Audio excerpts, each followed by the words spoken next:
Salut, c'est Trado, content de retrouver pour la mise à jour de la liste technique du CAC 40 avec une séance assez particulière puisque le résultat des élections a été dans un premier temps très bien accueilli. Peut-être que les investisseurs voient d'un bon œil l'ingouvernabilité a priori possible de l'Assemblée nationale. Je ne sais pas, je ne suis pas un spécialiste, mais tout au long de la séance, on a finalement abandonné du terrain et on termine au plus bas de la séance, hein. On a quasiment comblé le gap qui en début des séances était béant, hein, mais finalement il en reste quasiment plus rien. Et c'est un signal baissier en tant que tel. Alors c'est intéressant parce que vous voyez que la séance acte une progression de 1,09%. Pourtant c'est une grande bougie rouge assez toxique, ce qui montre bien si vous débutez d'ailleurs, et ça va être un petit peu l'objet du test du jour, que ce qu'on croit généralement n'est pas vrai. Autrement dit, une grande bougie rouge, ça ne veut pas dire que ça baisse, ça veut dire simplement qu'on a clôturé plus bas que l'on a ouvert. Et d'ailleurs, on n'est pas sorti a priori, hein, de ce scénario qui est d'un trading range pour l'instant. Je pense que le point culminant va être le résultat du deuxième tour, avec, je l'espère, un comblement de ce gap à un moment ou à un autre dont on a déjà beaucoup parlé, ce qui permettrait de partir sur des bases saines éventuellement vers le haut. Pour l'instant, encore une fois, on n'y est pas, mais ça voudrait dire un grignotage progressif, hein, vers le bas de plus de 3% pour aller combler ce gap, hein. Alors, du coup, le chandelier Aiki-Nashi, la bougie Aiki-Nashi du jour n'est pas si mauvaise que ça, elle, parce qu'on tient compte c'est une moyenne sur 2 séances et ça se calcule en tenant compte donc de la bougie précédente, donc c'est plutôt haussier. Ok, et en ce sens, ça détonne complètement avec tout ce que j'ai pu dire au niveau du chandelier classique. La tendance immédiate, elle est baissière, puisqu'on est en dessous de la M20 qui est de la M7 qui descend. La tendance générale, elle est baissière. La tendance de fond, elle est baissière. La tendance de long terme, elle est baissière aussi, puisqu'on est en dessous de la M7, de la M20, de la M50 qui descendent. Et en dessous de la M200, celle-ci monte. Donc ça se discute actuellement, la tendance de long terme. Mais en tout cas, c'est pas très beau. Et je ne pense pas qu'on puisse significativement progresser ni prendre quoi que ce soit pour acquis tant qu'on n'aura pas terminé le second tour, hein. Alors justement, puisqu'on est dans les poncifs et dans les choses que l'on croit et qui ne sont pas forcément vraies, vous savez tous, hein, si vous êtes analyste technique, même débutant, ce principe selon lequel il y a un sentiment qui se dégage du niveau de clôture de la bougie. Clairement, si vous prenez une bougie comme ça et vous divisez en trois, il y a le tiers baissier, le tiers neutre et le tiers haussier. Ok, 3 tiers, tiers baissier, tiers neutre, tiers haussier. Et on a coutume de dire que lorsque l'on termine dans le tiers baissier, eh bien, c'est un signe de faiblesse qui annonce généralement une continuation de la baisse. Inversement, lorsque l'on clôture dans le tiers haussier, ça veut dire qu'il y a une victoire psychologique des haussiers, que normalement ça devrait monter.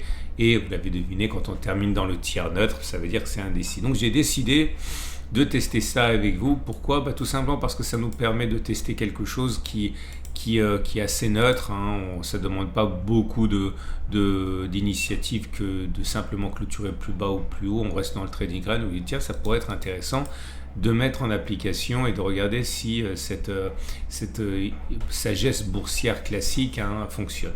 Et j'ai regardé dans les deux sens. J'ai regardé, puisque là aujourd'hui on termine dans le tiers baissier, si lorsque l'on termine dans le tiers baissier, eh bien 1, on clôture plus bas à la séance suivante. 2, si on fait au moins la distance au stop de protection, le stop protection étant positionné au-dessus du plus haut de la bougie. J'ai donc regardé si on pouvait faire au moins la même distance au stop de protection, 1,64 mais vers le bas. Ok, c'est le sens des pouces et des flèches. Ce que vous voyez en haut, les croix et les coches, ça va être dans l'autre sens, hein.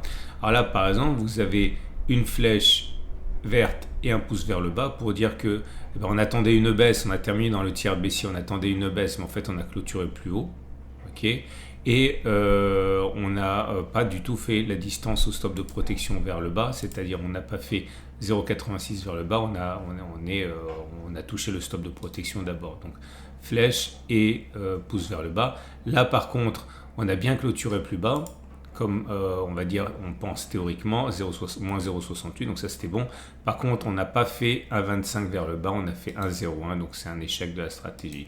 Là, flèche vers le haut, c'est pareil. Là, on a eu une bougie qui a clôturé dans le tiers baissier. On a clôturé plus haut au lieu de clôturer plus bas et on n'a même pas réussi à faire la même distance vers le bas. Et là, on va voir quelques exemples qui ont très bien fonctionné. Voilà ici, vous voyez là.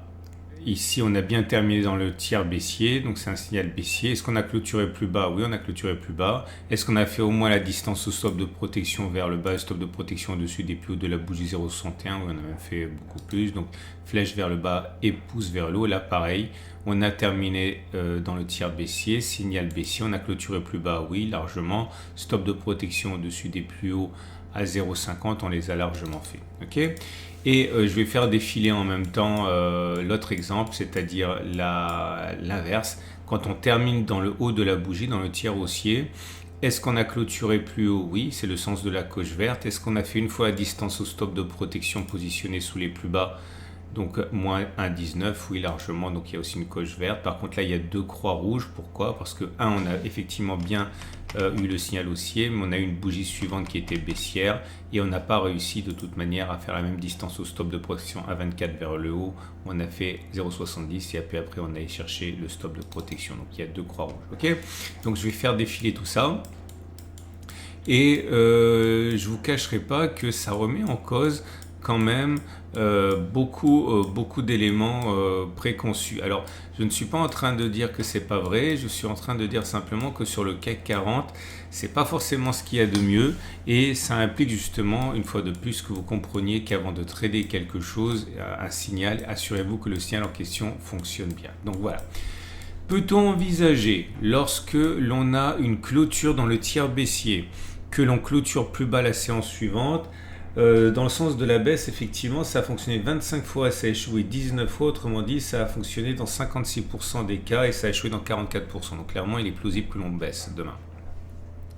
Est-ce qu'il est plausible que l'on fasse la même distance au stop de protection 1,68 vers le bas?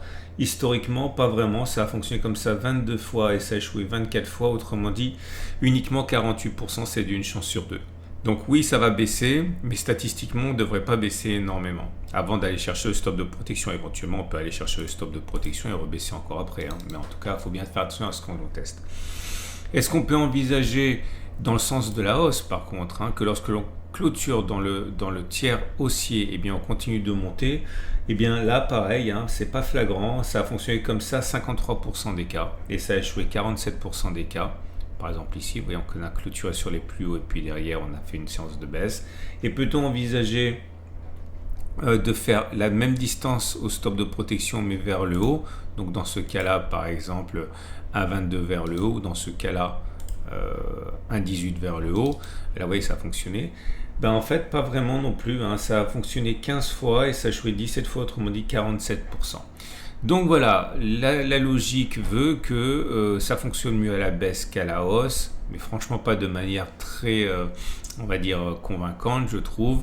Et lorsque ça fonctionne, les effets sont assez limités de toute manière. Donc voilà une idée reçue, une sagesse boursière qui n'est pas vraie sur le CAC 40 en daily. Alors attention, on a vu quand même qu'à la baisse ça fonctionnait dans 56% des cas et qu'il y avait 56% des cas sur les 44 dernières occurrences pour que on dise que ça clôturera plus bas. Mais voilà, c'est pas forcément quelque chose de très flagrant. Donc vous voyez, là j'ai partagé avec vous ça pour vous montrer que voilà, c'est pas le jackpot à tous les coups, quoi. On peut très bien tester, arriver à rien de convaincant et vous voyez pas derrière tout le travail de backtesting qui fonctionne pas. Je vous montre que ce qui fonctionne en fait, mais voilà, c'est aussi ça, faire du testing.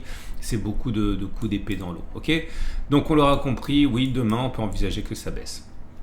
On va donc passer tout de suite au trade du jour, puisque j'ai rien d'autre à vous signaler. De toute manière, il faut se méfier de tout ce qui pourrait se passer. L'élément central, ça va être une sortie de ce trading range. Et tant qu'on ne sort pas de ce trading range, c'est anecdotique. Et puis de toute manière, attention à tout ce que l'on peut faire avant le deuxième tour. Tout peut être remis en cause le soir dans une semaine. Votre rendez-vous avec IG.